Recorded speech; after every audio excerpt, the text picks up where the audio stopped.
Ooh, I can't wait to find out what happened in the football this week, lads. 9-0. What?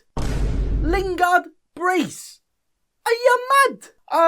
Okay then, but it's time for the Gameweek 23 preview. But first, the Gameweek 22 review. With the Gameweek average points being a sky high 57. Ooh, one of the biggest big boy averages we've had so far. So yes, you could say the mean was quite mean this week. But my team, the actual best FPL team in the world, scored a very sexy 85 points. Hey! Pushing my team up from the old stinky boy rank of 177k all the way up to 139k. Very nice indeed. So that we can keep on pushing, we can keep on grinding and climb all the way up into first in the world. Will it happen? No. But we can dream, right? But the games on my team finished like this. Where, oh boy, what a week it was, lads. We're actually only two.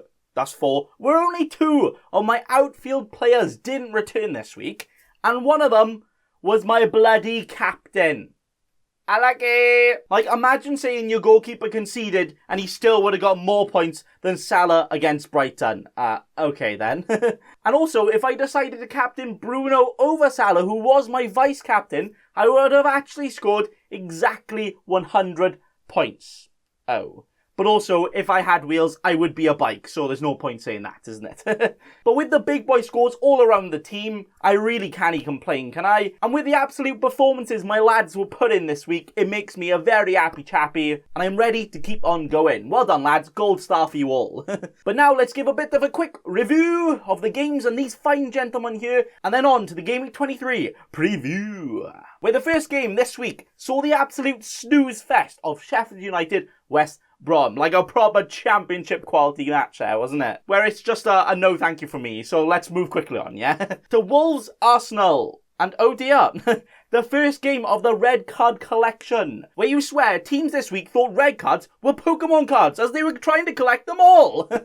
Where Arsenal went on to get the 2 red cards and Wolves managed to get the win with a tap-in penalty and then a tap-in 40-yard screamer to get the win there. But then we finally get into the juice and the meat of the week between Man United and Southampton. Where damn son, what was that? 2 red cards again, with one of them being like 3 seconds into the game, and then the other one happening, making it an absolute massacre and a death for Southampton again. Them and 9-0s are just, you know, a dynamic duo apparently, aren't they? Like Man United scored 9 goals. Wow.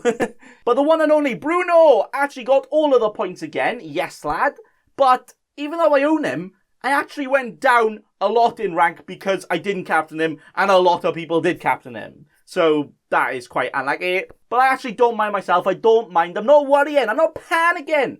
Because I always want my players to score, even if it might negatively affect my rank like this week. I've had him since game week 2. So, you know, I'll take that sometimes with all the points he's going to get me. And I will definitely take his 17 points this week after the 9-0 victory. Like, I still actually can't believe it. Like, how? Newcastle Crystal Palace. Where, okay, when you see John Joe Shelby and Gary Cahill on the score sheets, then you just know what kind of game it was, don't you? It was literally the big oh dear, the big oh crumbs, what was that? But I was actually tempted to get Zaha in very soon, and maybe even this week, but after his small little injury, he not only got 1 point this week, but looks like he might not play the next couple of weeks. So I've actually made a bit of a great escape there by not chucking him in my team. But 2 under Palace it was there. Man City Burnley. Well, hey, yes lads, finally, my 3 City players actually played all of the game. Like, I love that I'm celebrating that my players actually played, you know. That's good, right? But Cancelo and Stones getting the clean sheet in there, and then Gundogan went and got an assist, but still got 2 bonus points, even though he didn't score. What a guy. Where I'll definitely accept the 20 points from my triple up there, where City ended up getting the 2-0 win. Leicester Fulham, where yes, I actually said this could be the week that James Justin could get that massive 12-pointer. And he only won and won up that by getting a goal and all the clean sheet to get and all of the bonus to get 15 points. Now that is absolutely beautiful stuff. In a game that saw the Foxes go full ham against Fulham, like I said, winning 2-0. Everton Leeds, where I decided to sell Bamford the week before last for the one and only Dominic Calvert-Lewandowski. And hey, yes, Calvert-Lewin got a goal, and for the first time, where he's only scored one goal, he managed to get all of the bonus too. And also, I decided to bench the Dallas man, who only ended up getting 1 point, where I decided to start Justin over him. So all of the perfectness happened there. And 2-1 it ended to Everton there, bringing me a ton of joy with my players. Villa West Ham, where I was expecting a quite damn good game, and boy oh boy was it just. But what I wasn't expecting was Lingard to go and be the best player on the pitch and get a brace.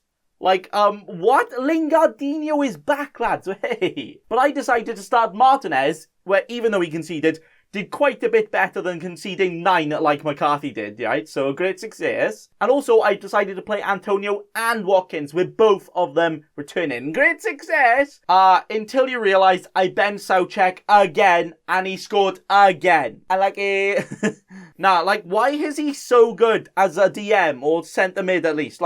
What is going on? He scored 8 goals this season. Imagine if he actually went and won the Golden Boot from centre mid. It actually could happen. But I kind of don't mind having a player as good as Southcheck on my bench because he is so cheap. And you never know, next week he could even be playing. Oh, we'll find out soon.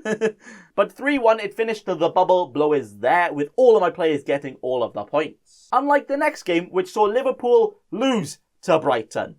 We thought Liverpool were back, right, and ready to smash teams again after they did it to West Ham, and that managed to last for approximately 3 seconds until they went back to their wibbly-wobbly selves. Where thankfully I only had Salah, but not thankfully and unfortunately I had Captain Salah. So that didn't work out too well. That's like 2 captain blanks in 2 weeks, and that is not very good. And what is even not very good is that almost every single other player in my squad could have scored more points. Even Southcheck on my bench scored more. Every single outfield player apart from Son and Salah returning. So captain anyone and it would have been more points. Now that is the biggest unlucky. But the Seagulls pecked on Liverpool here and got the 1-0 win. Well, hang on. Brighton have just beaten Liverpool and Spurs in 2 weeks. Are they now the best team in the world? There we are then. But then we finally finished the game week with Spursy Chelsea. And Spursy, without Kane, are literally just like West Brom, aren't they? They've got literally nothing without him.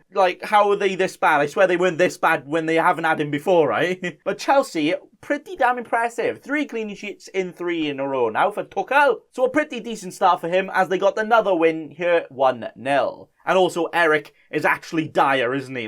How is he that bad? But that was it for the week. So I had 4 goals, 3 defender clean sheets, and 5 assists all around my squad this week. The starting squad, because I actually had 5 goals, one of them being a Southcheck benched again. But we'll ignore that, after my team put an absolute shift in to get me 85 points to keep on fighting, as we keep on progressing. So now, we move on to the Gameweek23 preview. Where this preview is going to be a very interesting one, boysies. Where we've got benching dilemmas, transfer confusion, captaincy shouts all over the place, but more importantly, double game weeks have been confirmed. Hey! Well, some of them, there's still more to come. But my team, lads, is currently already set up and ready to go and looking like this currently. But it could very well change. And actually, I need some of your advice, guys. I need some of your help. Who do you think I should start? Where especially in my defence, I have double citying, Cancelo and Stones, along with Southampton, Dallas and Justin. But I'm going to have to bench 2 of them this week. So, how the frick do we choose to only play 3 of them? I want to play them all. But even though Liverpool are trash at attacking right now, I think I only want to start 1 defender there. So the absolute Don Cancelo gets the nod there, as you know, he's the most attacking. And I also think Stones could be benched too, so I think that makes it a bit easier for me. But then I'll have to bench 1 of Soufal, Dallas and Justin. Soufal, probably the best chance of a clean sheet, but as we'll get into later, I'm probably going to be playing Southcheck and Antonio, so do I really want to triple up and go triple bubble blowing powers? I'm not too sure. But then Dallas plays Palace, who might not be a clean sheet there, but he's been playing as an attacking midfielder lately, so very likely for attacking returns. But then also we have JJ Justin, who scored 15 points and now playing against the struggling Wolves side. So do I really want to bench a player that's in such good form playing against a team completely out of form? So yeah, it's just quite a tough cookie for me, this one, lads. And it's guaranteed that there's going to be points left on the bench, and there's just nothing I can do. No bench boost, I've already used it. So for now, I've had to choose these three right here, as I think I'm going to try and target the more attacking returny defenders for now, because even if they concede, they can still get at least some points there. But that could very much change soon. What 3 out of the 5 would you guys start? Let me know. But then also, I have another benching dilemma a bit further up the pitch between Soucek and Gundogan, where fixture-wise, Soucek is the better option, but again, I have Antonio anyway, so I have the attacking West Ham player. Or I could play Gundogan, hoping that the Liverpool defence will literally just crumble again. And should I really be benching 2 of my Man City players? I don't know. Bench Salah for Gundogan, you say? No, I wouldn't do that, but it probably would work out. Or I could actually play Soucek and Gundogan and bench someone else, where the player here I would most likely bench to accommodate these two would probably actually be Calvert-Lewin. So basically, lads, I'm in an absolute kerfuffle this week. I am confusioned, and it is guaranteed to backfire whoever I choose, but it's all good. I'd rather have a lot more options in my squad than looking at my squad and be like, oh dear, where are the points coming from? So for now, I'm going for this, and for now, I'm going to let you know that it probably will change, right? But another thing we have to chinwag about is the confirmed double game week that we have in Gameweek 24. Hey, I am very much excited for this one, and I am actually very ready for it. Where Burnley and Fulham double and play against each other, so yeah, I don't really care about that. But both Everton and Man City played twice. Very nice. And because this was a possibility, it was actually one of the main reasons that I bought in Dominic Calvert-Lewin the other week ago. So actually, that's my Everton geezers sorted already, and I have triple Man City, where even though the double fixture doesn't look too good for Man City, you remember, they are the best team in the league, and they're probably still going to get all of the points. So absolutely no worries for them, from me, yes, we.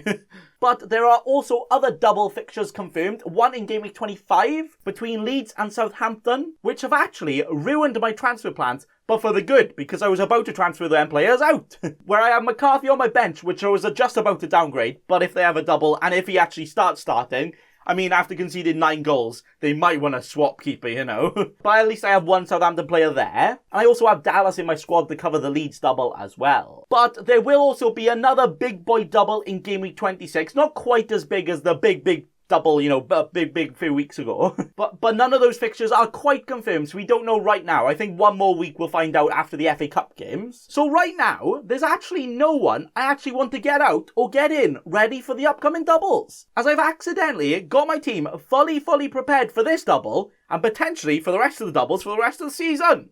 Well done, Baker boy, you did something good. So, it looks like this could be my team this week, as I might actually be rolling the transfer, but I already have 2 transfers, so I'm actually chucking one in the bin. Something that actually feels illegal in FPL, not using a transfer when you should. Like, am I really a dirty casual now? Oh, but with my squad here, I think it might have to be done this week. So that is my team potentially ready, sorted. So now let's give a bit of a preview, predictions into the games, and then on to the very tough Captain Dino pick for this week. Where the first game sees Villa play Arsenal, where Watkins could have an actual field day here, with Leno now suspended after punching the ball outside the box. Like, is he actually training for a boxing match or something? Does he want to verse Jake Paul? But unfortunately for Watkins, Louise is now suspended, so now their defence is going to be even better. But no, I can actually see a Villa win here, mind, where I'm going to go for a 2-1 win to the Villains, but Martinez still somehow get points there. Yeah, sounds good. In terms of the fixture, I would start McCarthy, but after 9 conceded, do I really want to do that? I don't know. Burnley, Brighton. Sean Dyche versus now the best team in the league. A tough one to decide, that one is. So I'm actually going to go for a 1-all point spread out there. It's the Burnley-Brighton butter spread out. And Newcastle, Southampton. Where will Southampton have a slightly better game than last one, right?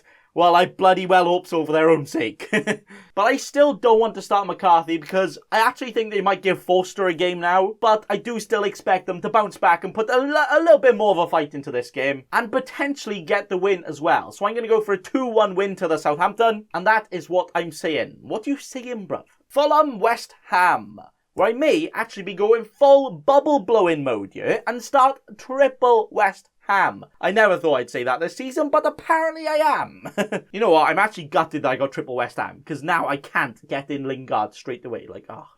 But in David Moyes we trust, with Soucek, Soufal and Antonio all scoring here in a 3-0 win to the West Ham, hammering the Fulham. Oh wait, it's the Battle of the Hams. So sorry lads, it's not Nathan Bacon this week, it's Nathan Ham, as West Ham are going to beat Fulham. Ham. Yes.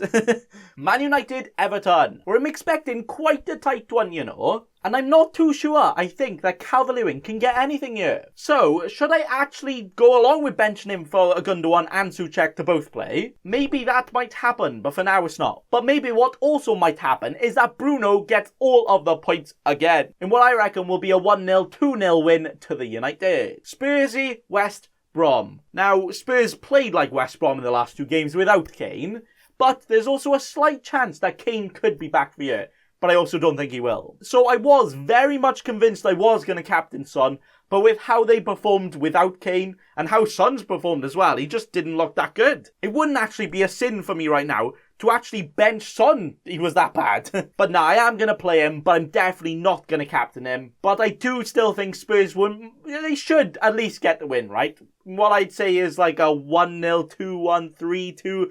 a higher score than West Brom. Maybe not. What if Big Sam gets the win against Mourinho? That would be pretty funny. Wolves, Leicester, where I do think the Foxes will eat the Wolves here. I'm not sure if that's quite entirely possible in the Animal Kingdom world, you know? But in the Premier League world, I reckon so. But I think I am still going to bench the James Justin, as I reckon Wolves can get a goal or 2 here. But I'm going to go for a 2-1 win to the Leicester for now. Liverpool City, ooh. In what we thought might have been, a title decider. But apparently Liverpool have already decided to do that by deciding to be absolutely terrible the last few weeks. But even though that is the case, I still might bench 2 of my City players, just because I feel like there's more points elsewhere, you know. It's not that I think Gundogan can score a hat-trick here, you know, because he is that good. I just think Soucek is more likely to score a double hat-trick from me here, especially in terms of the fixture, you know. But I say that, but Liverpool are one of the worst teams right now, so is it? I don't know. But I am going to go for a 2-1 win to the Man City here. Could be like a 1-0 though. Sheffield United, Chelsea, where Chelsea do look on fiery hot form right now, but Sheffield United are going to be continuing their push to trying to survive. And you know what? They're actually doing well recently. But no players for me in this game in what I think will be a 2-1 win to the Chelsea.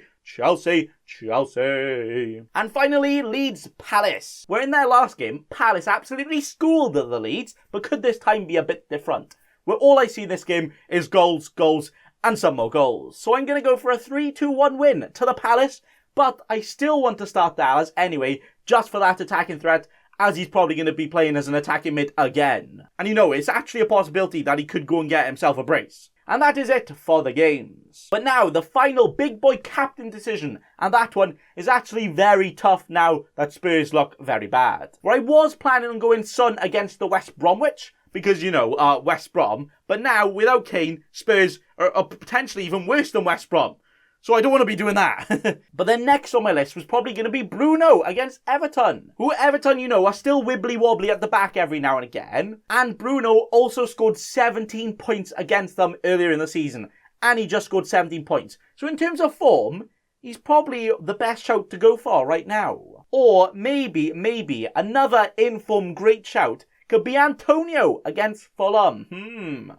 Where, you know, I'm very tempted as a big differential to go for that. But for now, I have decided that my captain will be, in fact, a Bruno! Just because I'm going for a bit more form rather than the fixture here. And, you know, even though Everton will probably still put up a bit of a fight, I still think they're going to concede all of the goals. And I don't know if I can trust anyone else right now. But that could also change to Antonio. So, you know. But that is it for my team. And it is it for the Gameweek 23 preview. So to confirm, absolute bench headache all over the place. Literally, I got an entire box of paracetamol already because the bench and headache is out of this world. The transfer I'm making is no transfer, even though I have 2 or 3 transfers, which, you know, again, feels absolutely illegal. but I think I might do it. And I might not captain Son, even though I've been planning on captaining him for literally weeks, and Bruno is the man that takes the armband for now instead. And we are ready to smash it this week, and we are ready to keep on climbing, and we are ready to attack that double game week and do very well and get all of the FPL points. So that is all. Thanks for watching, and remember... Don't be a cheeky scrub. Subscribe to Nathan Bacon right now.